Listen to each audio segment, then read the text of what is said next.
नमो नमः। सुनो सुनाती में मैं आपको हमारी भारतीय संस्कृति, हमारी परंपरा और हमारी मिट्टी से जुड़ी कहानियाँ सुनाती हूँ। 10 दिवसीय गणेशोत्सव गणेश चतुर्थी के साथ प्रारंभ हो गया है। तो आज की कहानी है गणेश जी के जन्म से जुड़ी हुई। यह कहानी सुनाने से पहले मैं आपको एक मंत्र सुनाना चाहती हूँ। जो मंत्र इस प्रकार है। गणानां त्वा गणपतिगुं हवामहे, प्रियाणां त्वा प्रियपतिगुं हवामहे, निधीनां त्वा निधिपतिगुं हवामहे, वसो माम आहं जानी गर्भधमा त्वं जासि गर्भधम्। गणपति बप्पा मोरया। तो चलिए सुनते हैं आज की कहानी। वैसे गणपति के जन्म से जुड़ी कई कहानियां हैं और सबसे प्रसिद्ध कहानी कुछ इस प्रकार है। शिव पार्वती के बेटे गणेश जी का जन्म भी कैलाश पर ही हुआ था। लेकिन यह कैसे हुआ? एक बार की बात है, पार्वती माँ कैलाश पर बिल्कुल अकेली थी और शिव जी तो बाहर गए हुए थे अपने बहुत सारे कामों के लिए। अकेलापन पार्वती माँ को बेहद परेशान कर रहा था। उस अकेलेपन में उन्होंने अपने ऊपर हल्दी चंदन का उपटन लगाया और जब उस उपटन को उन्होंने उतारा तो जो उपटन इकट्ठा हुआ, उस उतारे हुए उपटन से उन्होंने एक बालक की रचना करी और वह अपनी रचना देखकर उन्हें इतना अच्छा लगा कि पार्वती माँ ने अपनी शक्ति से उस बालक में प्राण फूंक दिए और जैसे ही उस बालक में प्राण आए, पार्वती माँ ने उसे अपने सीने से लगाया और कहा, आज से तुम मेरे और शिव जी के बेटे हो। ठीक है, तुम हमारे ही साथ रहोगे, हम ही तुम्हें प्यार करेंगे। तो गणपति जो गजानन आज जिन्हें हम कहते हैं, वे इस बात को मान गए और पार्वती माँ के साथ में रहने लगे।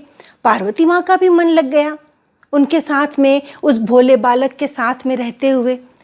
एक दिन पार्वती माँ नहाने गई हुई थी। उन्होंने अपने इस बालक से कहा कि देखो, मैं नहाने जा रही हूँ, किसी को भी अंदर मत आने देना। तो वह बालक बाहर खड़ा हो गया, किसी को भी अंदर नहीं आने देना था। उसी वक्त भगवान शिव वहां आ गए, उनके साथ में उनके सारे गण भी आ गए। बालक ने शिव जी को रोक दिया, आप अंदर नहीं जा सकते हैं, मेरी माँ अभी नहा रही है। क्योंकि बालक ने तो कभी शिव जी को देखा ही नहीं था कि ये ही उसके पिता हैं। और इधर शिव जी भी बेहद आश्चर्य में थे। यह कौन है जो मुझे मेरे ही घर में जाने से रोक रहा है? शिव जी के साथ में उनके गण भी थे। उन्हें बहुत गुस्सा आया, यह क्या तरीका है? और उनकी और उस बालक के बीच में बेहद लड़ाई हुई। बालक ने उनका पूरा सामना किया। अंततः शिव जी को गुस्सा आ गया कि यह कैसा बच्चा है, मेरे गणों से इस तरह लड़ाई लड़ रहा है। शिव जी ने अपना त्रिशूल उठाया और उस बालक का जो सर था वो धड़ से अलग हो गया। उसके बाद शिव जी अंदर चले गए, पार्वती माँ से मिले और पार्वती माँ ने कहा कि आप आ गए हैं, अब चलिए भोजन करने बैठिए। तो पार्वती माँ ने वहां पर 2 आसन बिछाए। तो शिव जी ने पूछा, तुमने यहाँ 2 आसन क्यों बिछाए हैं? तो पार्वती माँ ने कहा, अरे मैंने आपको बताया ही नहीं, मेरा एक पुत्र है और वह आपको बाहर मिला होगा, वो भी आपके साथ भोजन करेगा, वो हमारा पुत्र है। अब शिव जी को समझ में आया कि उन्होंने किसका सर धड़ से अलग कर दिया। और इसके पश्चात जब पार्वती माँ को पूरी घटना का पता चला तो वे मूर्छित होकर गिरने लगी। शिव जी को समझ में नहीं आया क्या करें। उन्होंने तुरंत विष्णु जी को बोला, उत्तर दिशा में जो भी पहला व्यक्ति इधर आ रहा है उसका सर लेकर मेरे पास आओ, यहाँ एकदम जरूरत है। तो विष्णु जी पहली बार एक गज उस तरफ से आ रहा था, उस गज का सर लेकर के कैलाश आ गए और उसके बाद तुरंत शिव जी ने उस बालक के धड़ के ऊपर उस गज के सिर को रखकर उसे जीवित कर दिया और इस तरह वे बन गए गजानन गणपति। तो यह थी कहानी गणेश चतुर्थी के दिन की और आज ही गणेश जी का हम इस तरह से जन्मदिन मनाते हैं। एक और कहानी है, यह उस समय की है जब देवासुर संग्राम बार बार हो रहे थे और इस बार के संग्राम में असुरों की ताकत बहुत ज्यादा थी। देव बेहद परेशान थे। असुरों का अत्याचार सारी पृथ्वी पर बढ़ रहा था।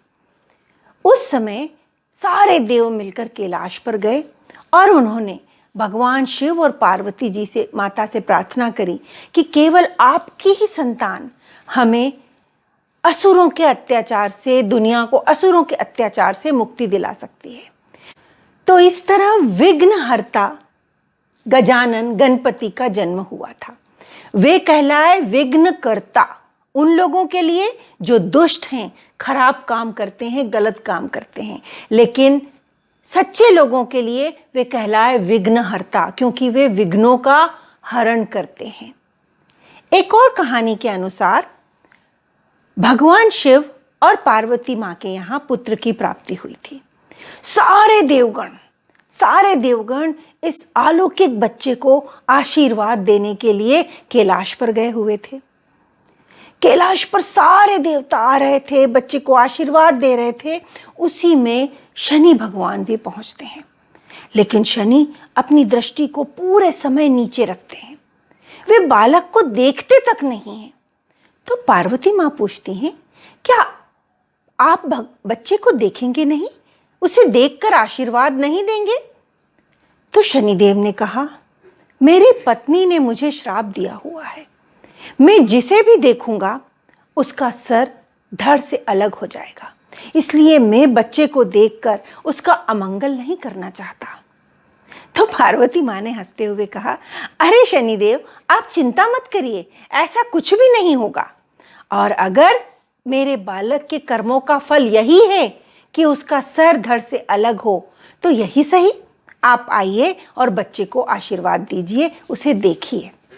तो शनिदेव ने उस बालक को देखा और आशीर्वाद देने लगे, किंतु तभी वही हुआ जो होना था, बच्चे का सर धड़ से अलग हो गया।